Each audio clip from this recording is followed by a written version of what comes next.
And to answer your question, Sergeant Steele, I have seen these protests in the UK, people breaking out the St. George Cross, and it's awesome.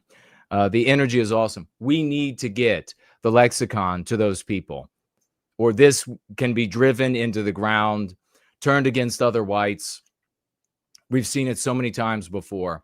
We need the lexicon in the mouths of these people, on their placards, in their private conversations. The white race needs to become a people. This energy, this incipient peoplehood needs to be given life so that we do become a people and therefore can arrest our victimization. So yeah, I'm very excited about it. But there is no hope in basic bitch ethno-nationalism. We had that before. The anti-whites and anti-whiteism defeated it. So how can that be defeated, for example? Well, very easy. They take a look at very devious anti-whites, take a look at the confederation of selfish individualists that compose any particular endeavor that either in its stated form or implied will benefit white people in some way, will arrest anti-whiteism in some way, here or there, etc. And they'll say, well, let's divide that confederation.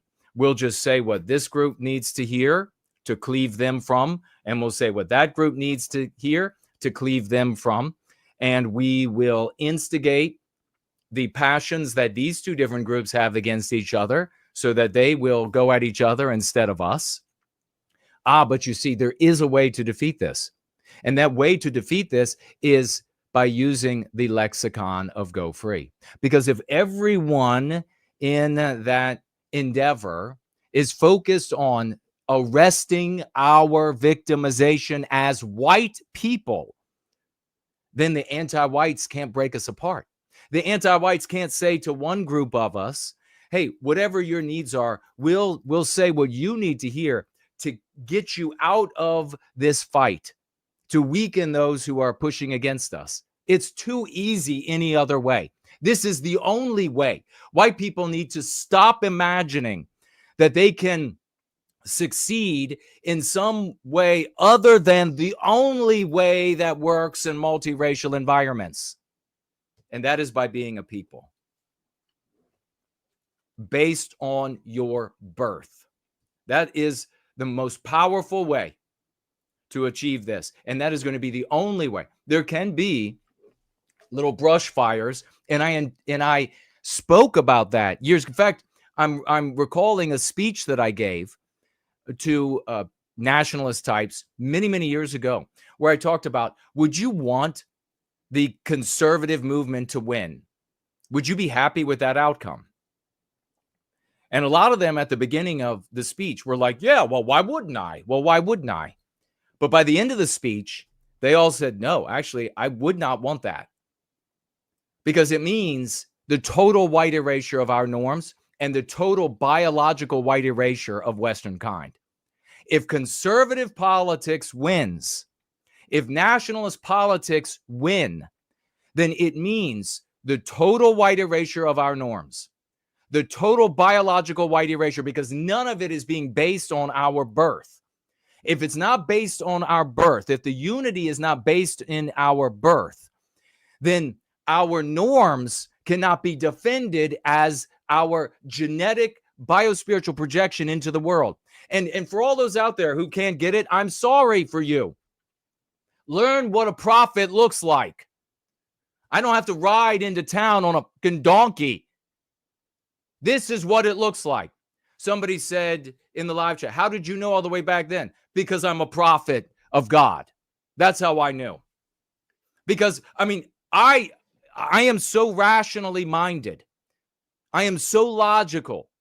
I think my brain puts it all together in the snap of a finger. And so I've always shied far away from any sort of verbiage like that.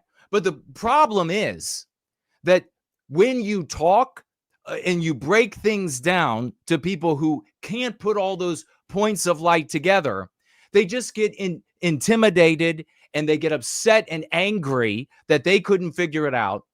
And then they assert their own opinion as though it's equivalent. So I am from God. God put me here, and that's how I'm able to see further. I am a gift directly from God, and this is the white race's last chance. The devil has provided you with Fuentes, for example. So the white race is being given an option. Do you want to continue being anti-non-white and hating and not becoming a people and defending yourselves? Because if you do that, God is not going to side with you. If you want to become a people and defend your peoplehood, defend your children that you bring with God's guidance and help into this world, God will be there for you. So the message is here. The messenger is still here. If you don't follow, then the white race doesn't deserve life. That's the reality. So why are we not talked about as robustly as the aforementioned a moment ago? Why don't we spread as rapidly and widely? Why is it that after all of these decades that I have been hard at work, I've had to speak to tiny groups of people? Why has that been the case? Well, because jealous people, anti-non-white people, people who don't want to talk about the white race being victimized at all, they purposefully, willfully don't bring me and us up. And we have seen this. Many of you have been here for a long time.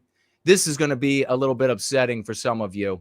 Here is a content creator by the name of Hermes.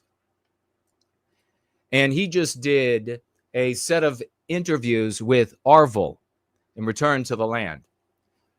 And he asked Arvel a question, specifically subject matter that Arvel knows just a couple weeks back, knows who we are, appearing with us several times, knows what we do, and he doesn't mention us.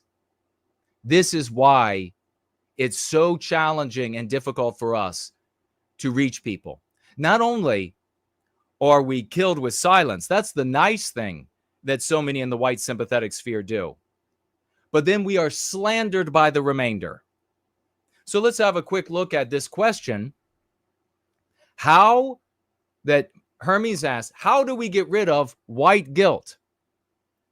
How do we get rid of, over all of the years, before I press play here, over all of the years, if someone were to say to me, and certainly moving forward now, if someone were to say, or if I hadn't, I'm very different now from the mistreatment. But if I wasn't different from the mistreatment from others, and somebody were to say, hey, Jason, what are your thoughts on moving back to the land and the efforts to move back to the land and have your whites only neighborhood? Well, I would have said, Arvel, return to the land. There's somebody who's actually working on that right now. And recently I've also heard about Woodlander, somebody who's working on that right. And then I would give my opinions on whether I think it's smart or how it could be done effectively or the pitfalls, and as I normally do. Over the years prior to this, if somebody were to bring up street action, somebody were to talk about street action, I would bring up groups like Sons of Confederate Veterans, League of the South, World Church of the Creator, National Alliance. I would bring up groups that got into the streets and did street activism. And I would give my thoughts on it. Some would be good, some would be bad. But I would mention these people. They're in supposedly, as I was told all these years, oh, we're all pulling in the same direction. We're all doing essentially this. We all essentially want the same outcome. I was told again and again and again and again and again and again and again over the years. And so I acted like a team player while being endlessly stabbed in the back by these mutts. So here you have Arvel, probably the nicest guy we've talked with, And he is asked just weeks after appearing with no white guilt and watching us and knowing exactly what we do. And he's asked about white guilt, how to get rid of it. That's our fucking wheelhouse. First of all, you can't get rid of it. You can address it. You can negate it. You can't get rid of it. That's what we do. That's what I've been talking about for 3 decades. Not even a mention. Oh, but Jason, did he mention anybody else? Yes. He and Hermes both mentioned Fuentes by way of allusion rather than name.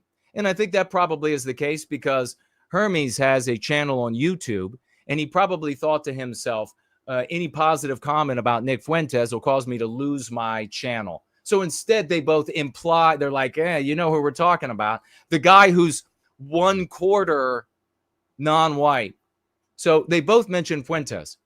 Arvil also mentions Patriot Front. Arvil also mentions Woodlander. Arvil also mentions a couple of others in the overall video. No mention of us with a specific question about how to address white guilt. This is why we don't grow. This is why we have 100 people watching right now. How can we get the white guilt from some of these young white kids? Usually it's younger white people. How do we kind of... I also want to point out, too, what he just said there. Back that up. Hermes says, how do we address this white guilt issue? It's usually the younger are the most white guilted. Now, what do we hear from these communities of spurgs, anti-non-white spurgs out there, the schmucks?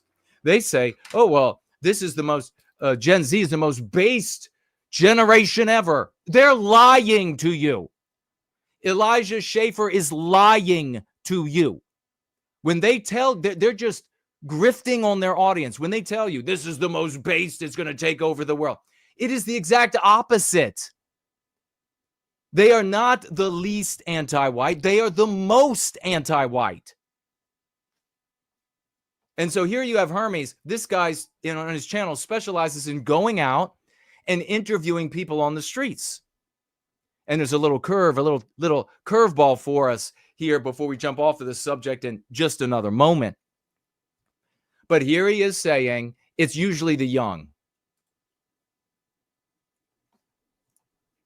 We have to refresh over here because X sucks.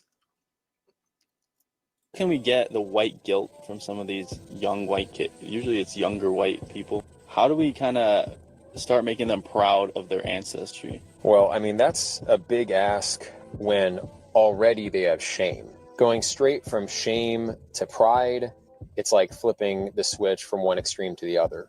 And I do think they should have pride in their ancestry. Part of that is we have to be responsible for creating better media that paints our history in a positive light. Okay, let me jump in right there. No.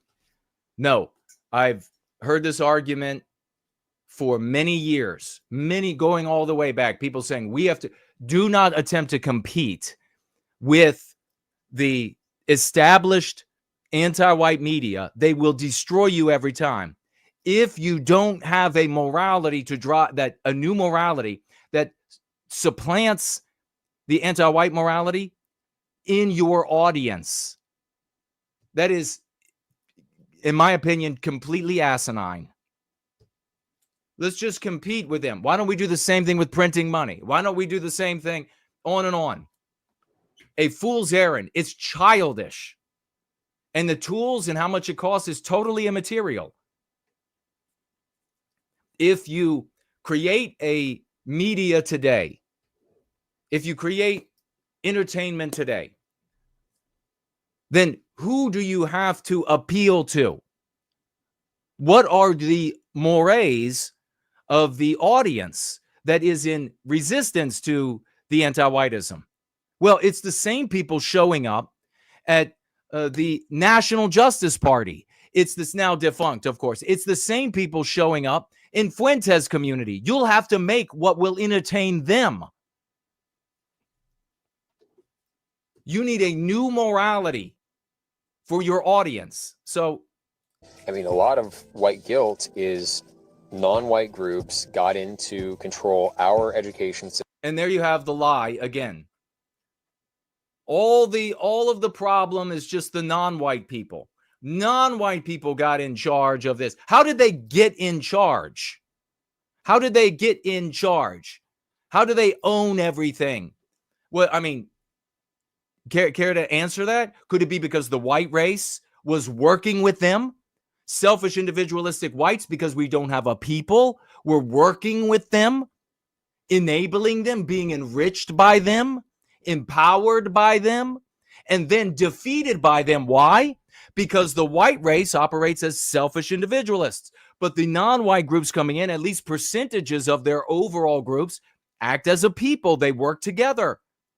So what's the problem? The white race is the problem, not non-white people they got into. There's all this. You have to address these unspoken premises in all of these assumptions. But sure.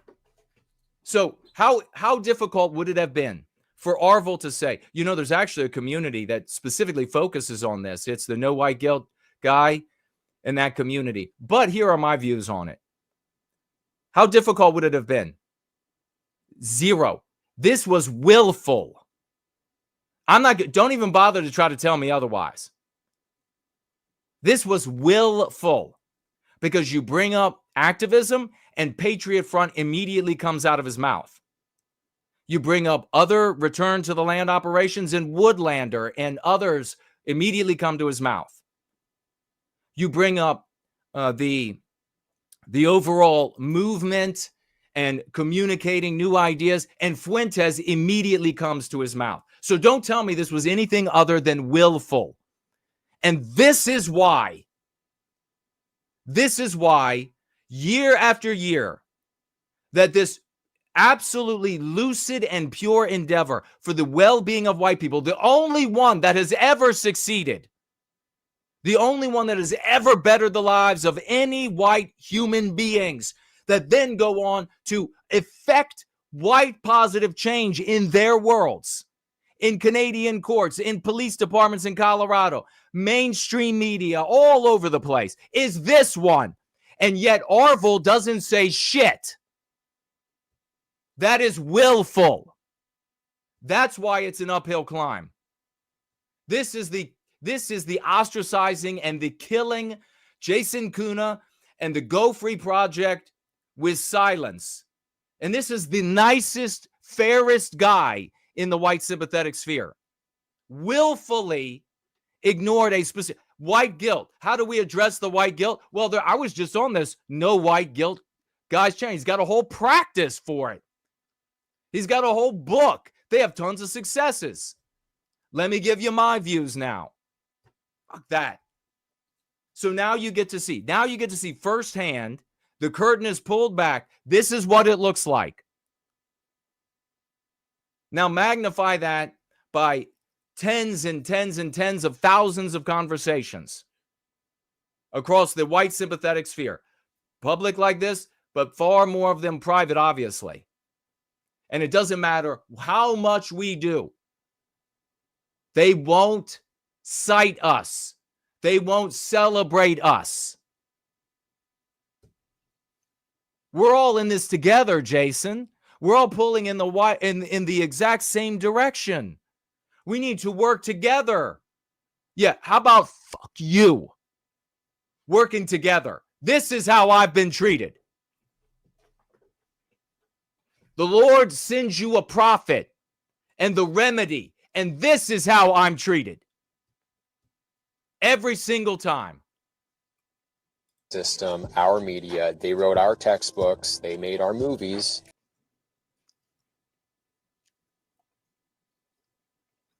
TJ is saying it's very strange that, and he thinks that someone must be paying them not to mention. Well, in a way, for content creators, it is. Because Arvel has to worry about his audience if he promotes someone that is at variance with Fuentes and his group of acolytes at the moment. He's got to worry about what will happen to his audience. How many of those audience are operated by Iran, who is just vexing Jews in America, just like they vexed them in Israel? How many of those are actual bots? How many of those are real people? But the bottom line is it's complete control. Before that, it was deep and unabiding jealousy from people in the white sympathetic sphere. I mean, deep jealousy over the years. A lot of people have been raised on anti-white narratives of history. We have the tools. He wouldn't be using anti-white if it weren't for us. If it weren't for all of you and your work. He would have been calling it Zionist. He would have been calling it Jewish. He would have been calling it Marxist. He would have been calling it communist. I know, I've been here the whole time. Even using the concepts that we've promoted. Now where we don't need $1 million budgets or multi-million-dollar budgets to create compelling media. It's been that way for a long time.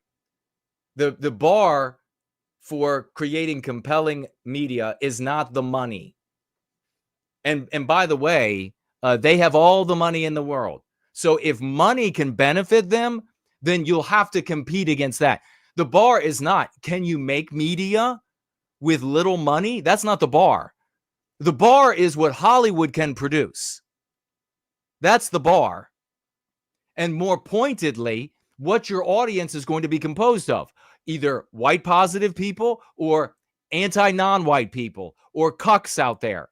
I mean, you look at the cucks. The cucks have gotten out there with big dollars and produced high-quality entertainment. Who watched them? No one. Goddamn, so many of these cuck organizations that go out there to produce quality media with actual movie stars that people recognize, they bankrupt themselves because they can't make their money back. Where's Jeremy Boring? That was his whole thing, was creating conservative media. That was his thing before he worked with Ben Shapiro, still his thing after he worked, practically bankrupted Ben Shapiro and other investors. You can ask, when First Last shows up, ask him about the other movie maker. Absolutely unbelievable. This is how nobody knows about us. This is why nobody respects us in the white sympathetic sphere. This is why, right here. Because these content creators, given the opportunity to say, yeah, don't agree that this guy doesn't want to hate the Jews for being born Jewish. Don't agree with that. But they are really knocking it out of the park over there. That would yield us the respect that we deserve, but they won't fucking do it. They want it. Oh, they want me to say it. They want me to prop them up and say nice things about them, but they won't do it back, and they never have. Here's the little twist I got to share. You see, Hermes decided to go out into the town, and we're not going to be watching it. We're going to keep moving right now. We're going to get into Jesse Waters and Washington, D.C. And what's going on? Is it, did we win the culture war? Is that what happened? Or is the prophet Jason Köhne right again? So here we have another example of your prophet, your hierarch, being right again. Here we have another example. What do they tell you endlessly in these little online ghettos? What do they tell you? Everything's changed now. Everything's changed. You could just go out and say enter, and people are cool with it now. Remember that little trifling, insignificant slut who said in April, oh, we don't need you. You're redundant. No white guilt, because the white race no longer has white guilt. That was April. We're going into September. Has there been any change? How about next April? There won't be any change. How about the April after that? You trifling little shit. And all of these others in the white sympathetic sphere, that came up to insult me and insult all of us, you're redundant. We don't need you. Look, Shiloh called an emaciated black guy an Enner, and therefore the spell is broken. Well, all of these people here tell you all the time, it's over. You can just, and the evidence that anti-whiteism is over is that you can go anonymously into this chat group ghetto or that chat group squalid ghetto, and you can just say the K word there. You could say the Enner there. You could just say, oh, so, and the people are all like, yeah, it's over. And yet you go out into the real world and you try it out and you get their results. Oh my God. This town in Arkansas, the one that is just south of where Arville is building this whites only town, is said to be the most racist town in America. You would think that if any town anywhere was going to be on the leading edge of this revolution of online spurgery, it would be this town. This would be the town that the spurgery, the anonymous would be visited first. The most racist town in America. They go out and they interview a slew of people out there, the two of them. You can watch it at a later time. And they're all like, do you think this is the most racist town in America? And what do you think they say? What do you think they say? They say, though, in so many words, hey, the Jason Köhne guy is a prophet from God. And there is a anti-white morality, a social anti-white morality in the West. And that's the one we abide by. Not the Christian morality, been defeated long ago.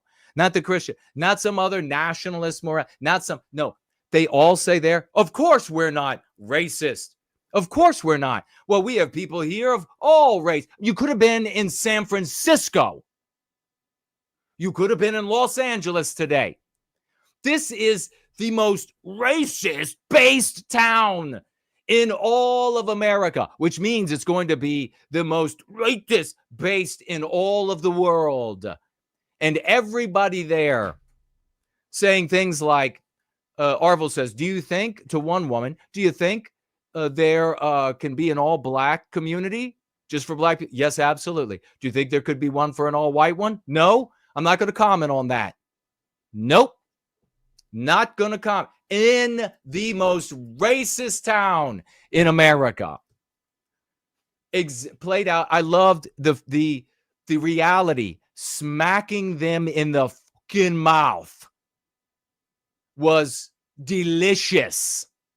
You all of you anti-Jew spurgs, anti-black spurgs, the anti-non-white schmucks, and all you cucks out there wanting to just carve out a little bit of space and claiming that everybody thinks it's this new revolution. Everybody thinks it's, you get smacked in the fucking mouth when you go. Do you ever talk to anybody outside of these little sick neurodivergent groups that you're in? Do you ever talk to real people in the world? Of course not. Maladaptive losers. That's what's online. Anonymously saying, all we have to do is keep hating on the Jews. All we have to do is and this is the reality you get. Boy, it was delicious. Everybody, women of different ages, guys of different ages, all of them. They were all like, nope, we're absolutely not that. We embrace all of these different races of people, and they have wonderful things to get and they have, you know what you can do with these people? You know what I 100% promise you that you can do with the people in this town? You can go up and have a conversation with them and get affirmation, get confirmation, get agreement from them that there shouldn't be anti-whiteism. I could have, every single person they talked to, I could have had them agreeing with me in 5 seconds flat that there shouldn't be any victimization of white people based on birth. So fuck you for not citing me and citing this community I mean, fuck you hardcore. I could get the white race in almost any city. They would have to be really fanatical anti-whites to disagree with me. I could get them on board against anti-whiteism, but you won't cite me. You are a bitch. You are pricks. You are losers. Fuck you all. You won't cite me. I could get our white brothers and sisters on our side. You go out there with your base racism led by, you know what? Before Fuentes, and I'm going to get off of this now. It just really pisses me off. Before Fuentes, the anti-Jew movement was pure white. I want you to think about this for a moment. Before Fuentes, the anti-Jew movement was pure white. I'm not saying that there weren't any black nationalist groups out there that had some criticisms of Jews as well, or were anti-Jew, or Hispanic groups. I'm not saying that. What I'm saying is the anti-Jew movement in the so-called pro-white movement was 100% white. Now you fucking losers think it is better and stronger because it's multiracial? Are you kidding? Are you kidding?